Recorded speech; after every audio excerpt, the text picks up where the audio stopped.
সুপ্রিয় দর্শক, আসসালামু আলাইকুম। নিউজ বাংলা আপনাদের স্বাগত জানাচ্ছি। আমি মোহাম্মদ জিয়াউদ্দিন। দর্শক, বাংলাদেশ সংবাদ সংস্থা বাসস একটি সাক্ষাৎকার নিয়েছেন আল্লামা দেলোয়ার হোসেন সাঈদীর পক্ষের সাক্ষী সুখরঞ্জন বালির। সেখানে সেই সাক্ষাৎকারটি কোড করেছেন যমুনা অনলাইন।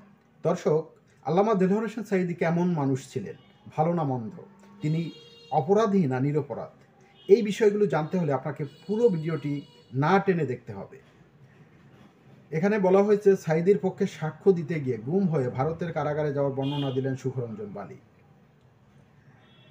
জামায়াত ইসলামীর নায়েবে আমির মাওলানা দেলোয়ার হোসেন সাঈদীর পক্ষে আন্তর্জাতিক অপরাধ ট্রাইব্যুনালে সাক্ষ্য দিতে গিয়ে নিখোঁজ হয়েছিলেন সুখরঞ্জন বালি। এরপর তাকে ভারতের কারাগারে ৫ বছর কাটাতে হয়। কিভাবে তাকে গুম করা হয় ও কিভাবে ভারতের কারাগারে নেওয়া হয় তার লোমহর্ষক বর্ণনা দিয়েছেন সুখরঞ্জন। ঘটনাটি ঘটে ২০১২ সালের ৫ নভেম্বর সকালে। অপহৃত হওয়ার পর তার কপালে কি জুটেছিল সে বিষয়ে তিনি কথা বলেছেন বাংলাদেশ সংবাদ সংস্থা বাসসের সাথে। সেখানে বিশদ বর্ণনা তুলে ধরেন সুখরঞ্জন বালি। সুখরঞ্জন বালি বলেন, ২০১২ সালের নভেম্বর মাসের ৫ তারিখে আমি ঢাকার কোর্টে গিয়েছিলাম। আমার সাথে দুজন ব্যারিস্টার ও দুজন উকিল ছিলেন। আমাদের গাড়ি দেখে কোর্টের গেটে আটকে ফেলা হয়। তখন আমার সঙ্গে থাকা আইনজীবীদের সাথে গেটের লোকদের তর্ক বিতর্ক চলছিল। আমি গাড়িতে দুজন ব্যারিস্টারের মাঝে বসা ছিলাম। এ সময় কিছু সাদা পোশাকের লোক আমাকে নামিয়ে টানাটানি করতে লাগলো। তারা বলছিল, যার জন্য গাড়ি থামানো হয়েছে সেই লোক উনি, একেই আমাদের দরকার। সেই লোকেরা আমাকে গাড়ি থেকে নামিয়ে টেনে হিঁচড়ে ৫-৬ হাত দূরে তারপর একটি গাড়িতে তুলে আমার চোখ বেঁধে ফেলে এবং একটু পরে গাড়িটি ছেড়ে দেওয়া হয়। তিনি বলেন, প্রায় আধা ঘন্টা গাড়িটি চালানোর পরে সাদা পোশাকের লোকেরা আমাকে হাঁটাতে থাকে। এ সময় আমি নিচের দিকে নামার মতো অনুভব করি। কিছু দূর হাঁটিয়ে একটা দরজা খুলে অন্ধকার জায়গায় আমাকে ঢুকিয়ে দেওয়া হয়। কোনো আলো সেখানে ছিল না, অথচ তখন সকাল ১০টা-১১টা বাজে। সুখরঞ্জন বালি বলেন, আমাকে একটি খালি রুমে আটকে দেওয়া হয়। বাইরে কোনো শব্দ ছিল না, ঘরে কোনো জানালা বা কোনো ফাঁকা ছিল না যা দিয়ে কোনো রকম আলো ভেতরে আসতে পারে। তখন আমাকে মাঝে মাঝে অল্প করে খাবার দেওয়া হতো। সেখানে কিছু লোক ছিল যারা আমাকে খাবার দিত বা পাহারায় আসতো। তারা নীল রঙের পোশাক পরা থাকতো। তিনি বলেন, এরপর ২ দিন পর আমাকে সেই রুম থেকে বের করে অন্য একটি রুমে নেওয়া হয়। সেখানে আমাকে নিয়ে তারা জোর করে দেলোয়ার হোসেন সাঈদীর বিরুদ্ধে স্বীকারোক্তি নিতে চায়। দর্শক, জোর করে স্বীকারোক্তি নিতে চায়।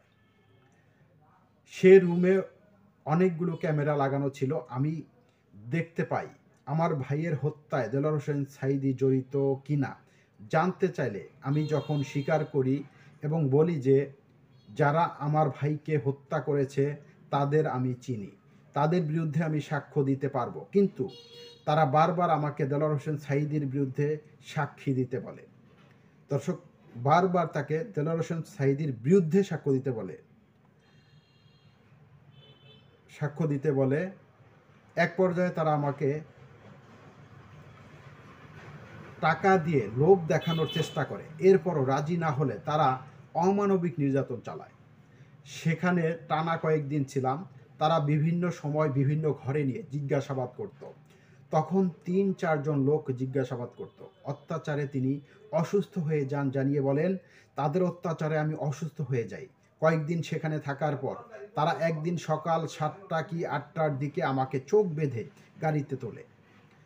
আয়নাঘর থেকে যখন গাড়িতে উঠানো হচ্ছিল, দর্শক সেই আয়নাঘর থেকে যখন গাড়িতে উঠানো হচ্ছিল তখন আমি ভয়ে ভয়ে জানতে চাই আমাকে কোথায় নিয়ে যাচ্ছেন।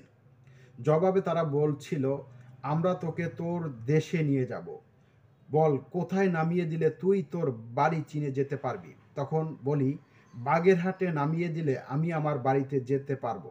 সারাদিন ধরে গাড়ি চালানোর পর মাঝে একবার ফেরিতে ওঠানো ও নামানো হয়, সেটা আমি অনুভব করতে পারি। তিনি বলেন, এক পর্যায়ে আবার গাড়ি চলতে শুরু করে। দীর্ঘক্ষণ চালানোর পর ২ জন লোক গাড়িতে ওঠে এর কিছুক্ষণ পর 10-12 মিনিটের মতো হবে গাড়িটি চলতে চলতে থেমে যায়। এ সময় গাড়ি থেকে আমাকে নামানো হয় ও চোখ খুলে আমাকে সামনে এগোতে বলা হয়। সুখরঞ্জন বালি বলেন, জায়গাটা বাগেরহাট কিনা সেটা বুঝতে চেষ্টা করি। আমি বুঝতে পারি যে ওটা বাগেরহাট নয়, বরং স্পষ্ট দেখতে পাচ্ছি সামনে ভারতীয় সীমান্তরক্ষী বিএসএফ, যেটা বর্ডার এলাকা। দর্শক, সেটা ছিল ভারতের বর্ডার এলাকা, বাংলাদেশ ভারতের বর্ডার এলাকা, সীমান্ত এলাকা।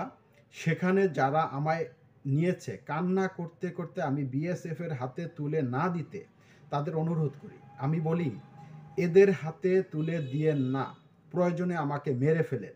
এই কথা বলতে বলতে আমি মাটিতে পড়ে যাই। সুখরঞ্জন বলেন, আমাকে নেয়া গাড়ির লোকেরা জোর করে বিএসএফের কাছে দিয়ে আসে আমায়।